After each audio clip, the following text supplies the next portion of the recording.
నమస్కారం, రుద్రా న్యూస్ కు స్వాగతం. కరీంనగర్ అంబేద్కర్ స్టేడియంలో ఆర్టీసీ ఎండి వీసీ సజ్జనర్, ఎమ్మెల్యేలు కవ్వంపల్లి సత్యనారాయణ, మేడిపల్లి సత్యం, డాక్టర్ సంజయ్లతో కలిసి ఆర్టీసీ ఎలక్ట్రిక్ బస్సులను మంత్రి పొన్నం ప్రభాకర్ ప్రారంభించారు.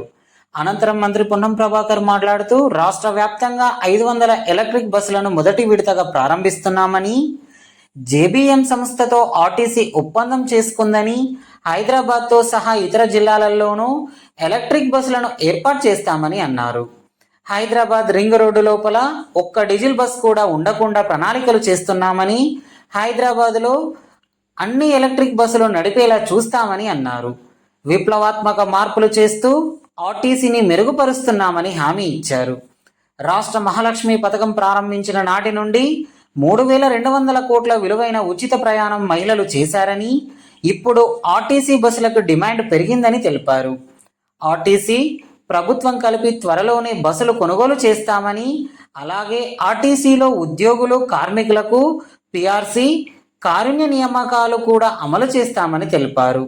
ఆర్టీసీ ఎండి సజ్జనర్ మాట్లాడుతూ చారిత్రాత్మక ప్రాంతం కరీంనగర్ జిల్లాలో పర్యావరణ హితమైన బస్సులను ప్రారంభించడం చాలా ఆనందంగా ఉందని, డిసెంబర్ 9న మహాలక్ష్మి పథకం ప్రారంభమైందని, ఈ రోజుతో మహాలక్ష్మి పథకం 300 రోజులకు చేరిందని, ఇప్పటి వరకు 90 కోట్ల మంది మహిళలు ఉచిత ప్రయాణం చేశారని, కరీంనగర్లో లాగానే తెలంగాణ వ్యాప్తంగా ఎలక్ట్రిక్ బస్సులను ప్రారంభిస్తామని తెలిపారు.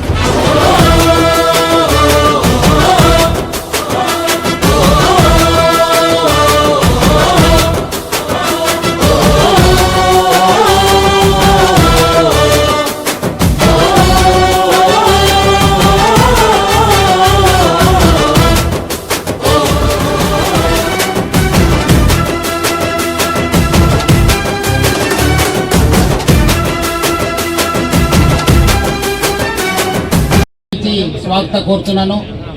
ఈరోజు ఒక చారిత్రాత్మక రోజు.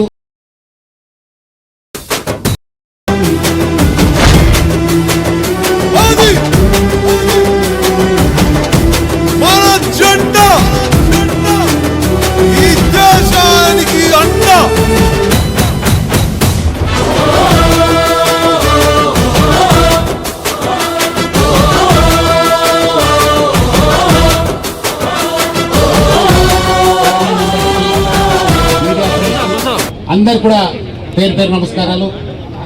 ఈరోజు ఒక చారిత్రాత్మక రోజు, ఒక చాలా మంచి రోజు. ఈ ఒక ఎలక్ట్రికల్ వెహికల్ బస్సెస్ ఇనాగ్రేషన్కి వచ్చేసిన మన honourable minister for transport and BC welfare Ponnam Prabhakar గారికి, మన ఎమ్మెల్యేస్కి, మేయర్ గారికి, డిస్ట్రిక్ట్ ఆఫీషియల్స్కి, అదే వచ్చేసిన ఆహ్వానితులకి, టీజీఎస్ఆర్టీసీ ఫ్యామిలీ మెంబర్స్కి, మీడియా ఫ్రెండ్స్కి, నా తరఫు నుంచి టీజీఎస్ఆర్టీసీ యాజమాన్య తరఫు నుంచి స్వాగతం కోరుతున్నాను. ఈరోజు ఒక చారిత్రాత్మక రోజు.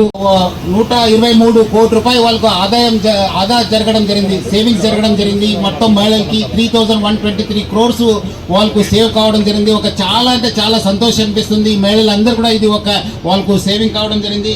మొత్తము మన దగ్గర ఉన్న 9,500 బస్సెస్లో 85% బస్సెస్ ఈ మహాలక్ష్మి స్కీమ్స్ కి మనము కేటాయించడం జరిగింది.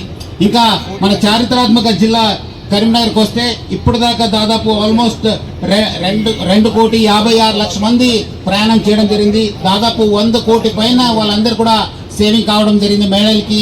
అదేవిధంగా మొత్తము మన ఉన్న 878 బస్సెస్లో 719 బస్సెస్ మన మహాలక్ష్మి స్కీమ్ కి కేటాయించడం జరిగింది.